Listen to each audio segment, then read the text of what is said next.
Hi guys, welcome to மல்லுவர் CBE. நாங்கள் இன்றைக்கி தான் first time YouTube channel start பண்ணுறோம். ஸோ அதனால ஃபர்ஸ்ட் வீடியோ வந்து ஒரு ஃபுட்லேருந்து ஒரு ஸ்வீட்லேருந்து ஆரம்பிக்கலாம்னு நினச்சோம்.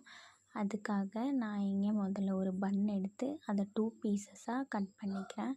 கட் பண்ணதுக்கப்புறம் நான் ஒரு பவுல் எடுத்து அந்த பவுலில் நல்லா ப்ரெஸ் பண்ணி உள்ளே வச்சுக்கிறேன். அதுக்கப்புறமா நான் வந்து கொஞ்சம் மில்க் எடுத்துக்கிறேன்.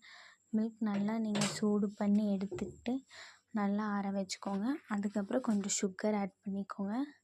நல்லா மிக்ஸ் பண்ணதுக்கப்புறம் அதை நீங்கள் இந்த பன் மேலே எல்லா இடத்துலையும் ஸ்ப்ரெட் ஆகிற மாதிரி நல்லா ஊற்றிக்கோங்க. ஊற்றி நல்லா ஸ்ப்ரெட் பண்ணி அமுத்தி வச்சுக்கோங்க. அப்போ தான் இந்த மில்கோட அந்த டேஸ்ட், அதுக்கப்புறம் அந்த சுகர்னஸ் வந்து பன் ஃபுல்லாக ஸ்ப்ரெட் ஆகும். அதுக்காக தான் நம்ம இப்படி பண்ணுறோம். அதுக்கப்புறம் நல்லா இந்த மாதிரி ப்ரெஸ் பண்ணி வச்சுக்கோங்க. நெக்ஸ்ட் நான் வந்து ஒரு ஸ்பூன் அளவுக்கு பால்கோவா வந்து எடுத்துக்கிறேன். நீங்கள் எந்த பால்கோவா வேணாலும் எடுத்துக்கலாம்.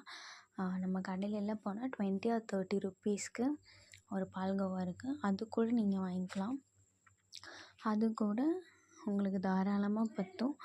அதுக்கப்புறம் நீங்கள் வந்து அந்த பன் மேலே அந்த பால்கோவா நல்லா வச்சு ஸ்ப்ரெட் பண்ணிக்கோங்க. ஸ்ப்ரெட் பண்ணதுக்கப்புறம் கொஞ்சம் மில்க் எடுத்து அது மேலே கொஞ்சம் ஊற்றிக்கோங்க.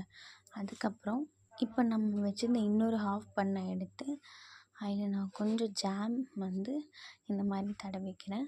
என்ன டைப் ஜாம் வேணால் யூஸ் பண்ணிக்கலாம். நான் இங்கே வந்து ஸ்ட்ராபெரி ஃப்ளேவர்ட் ஜாம் தான் யூஸ் பண்ணுறேன். நீங்கள் எந்த ஃப்ளேவர் வேணாலும் எடுத்துக்கலாம். இந்த மாதிரி நல்லா நீங்கள் வந்து ஸ்ப்ரெட் பண்ணிக்கணும்.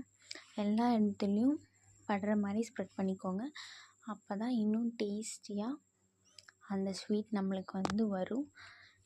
இது வந்து நீங்கள் ரொம்ப பசியோடு வரீங்கன்னா இந்த மாதிரி ஒரு ஸ்வீட் சாப்பிடணும்னு ஆசைப்பட்றீங்க, டெம்ப்ட் ஆகுது, அந்த மாதிரி இருந்துச்சுன்னா ஈஸியாக செஞ்சு சாப்பிட்றதுக்கான ஒரு டிஷ் தான் இது. அதுக்கப்புறம் நம்ம ஏற்கனவே வச்சுருந்த பன் மேலே அந்த ஜாம் தடவின பன்னையும் வச்சுக்கலாம். அதுக்கப்புறம் இன்னும் கொஞ்சம் மில்க் நல்லா ஊற்றி ஃபுல்லாக ஸ்ப்ரெட் பண்ணதுக்கப்புறம் மேலே மறுபடியும் ஜாம் போட்டுக்கிறேன். மறுபடியும் ஜாம் எல்லா இடத்துலையும் ஸ்ப்ரெட் பண்ணிக்கிறேன். நீங்கள் மறக்காமல் சப்ஸ்கிரைப் பண்ணிவிட்டு பாருங்கள். தென் கொஞ்சம் சப்போர்ட் பண்ணுங்கள். லைக் பண்ணிவிட்டு இந்த ரெசிபி எல்லாத்துக்கும் ஷேர் பண்ணுங்கள். அதுக்கு மேலே ஒரு பால்கோவா வச்சு முடிச்சாச்சு. ஸோ அவ்வளோதான். இதுதான் நம்மளோட டேஸ்டியான ரெசிபி. அப்படியே கட் பண்ணி ஒரு வாய் எடுத்து வச்சா அவ்வளோ டேஸ்ட்டாக இருக்குங்க. Thank you for watching.